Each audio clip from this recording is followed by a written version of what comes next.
উত্তর পূর্ব ভারতের মেঘালয় রাজ্য পাহাড়, নদী, সবুজের সমারোহে ঘেরা এই রাজ্যটি তার প্রাকৃতিক সৌন্দর্য ও সংস্কৃতির জন্য বিখ্যাত। কিন্তু এই রাজ্যের উন্নয়নের পথে সবচেয়ে বড় বাধা হল এর যোগাযোগ ব্যবস্থার সীমাবদ্ধতা। মেঘালয়ের রাজধানী শিলং থেকে কলকাতার সড়ক পথে দূরত্ব প্রায় 1000 থেকে 1100 কিলোমিটার। সাধারণত শিলং থেকে কলকাতা যেতে প্রায় 20 থেকে 24 ঘন্টা লাগে। আর যদি বিমানপথে যাওয়া হয় তবে দূরত্ব প্রায় 500 থেকে 600 কিলোমিটার এবং ফ্লাইটে সময় লাগে প্রায় 1.5 থেকে 2 ঘন্টা।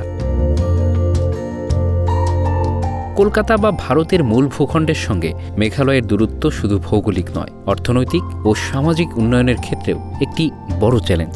এই চ্যালেঞ্জ মোকাবিলায় মেঘালয় সরকার এখন বাংলাদেশকে ট্রানজিট হিসেবে ব্যবহারের পরিকল্পনা করছে। হিলি পশ্চিমবঙ্গের সীমান্তবর্তী শহর আর মহেন্দ্রগঞ্জের অবস্থান মেঘালয়ের গারো পাহাড়ি অঞ্চলের সীমান্তে।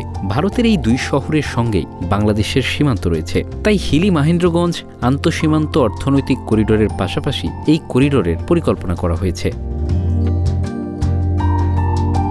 মেঘালয়ের মুখ্যমন্ত্রী কনরাড সাংমা সম্প্রতি একটি পরিকল্পনার কথা ঘোষণা করেছেন। এই পরিকল্পনা অনুযায়ী পশ্চিমবঙ্গের দিনাজপুর জেলার হিলি এবং মেঘালয়ের গারো পাহাড় অঞ্চলের মহেন্দ্রগঞ্জের মধ্যে একটি আন্তঃদেশীয় অর্থনৈতিক করিডোর তৈরি করা হবে। এই করিডোরের দৈর্ঘ্য হবে প্রায় 100 কিলোমিটার এবং এটি বাংলাদেশের ভূখণ্ড ব্যবহার করে কলকাতার সঙ্গে মেঘালয়ের সরাসরি সংযোগ স্থাপন করবে। এই করিডর চালু হলে কলকাতা থেকে মেঘালয়ের তুরা, বাঘমারা, দালু ও ডাউকির মতো গুরুত্বপূর্ণ পর্যটন কেন্দ্রগুলোর ভ্রমণ সময় ও খরচ 25 থেকে 60% পর্যন্ত কমে আসবে।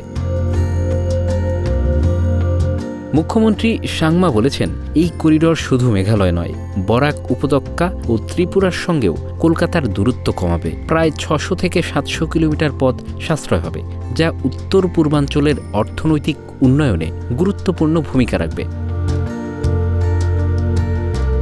মুখ্যমন্ত্রী জানান, বিগত আওয়ামী লীগ সরকারের আমলে এ বিষয়ে শেখ হাসিনা সরকারের সঙ্গে আলোচনা শুরু হয়েছিল, কিন্তু 5 আগস্টে বাংলাদেশের রাজনৈতিক পট পরিবর্তনের পর আলোচনা বন্ধ রয়েছে। আগামীতে নির্বাচিত সরকার দায়িত্ব গ্রহণের পর ফের আলোচনা শুরু করতে চায় তারা। ইতিমধ্যে ভারতের জাতীয় সড়ক ও অবকাঠামো উন্নয়ন কর্পোরেশন NHIDCL এই সড়কের সম্ভাব্যতা যাচাইয়ের জন্য প্রয়োজনীয় কাগজপত্র বাংলাদেশ সরকারের সঙ্গে শেয়ার করেছে। Bangla affairs news desk.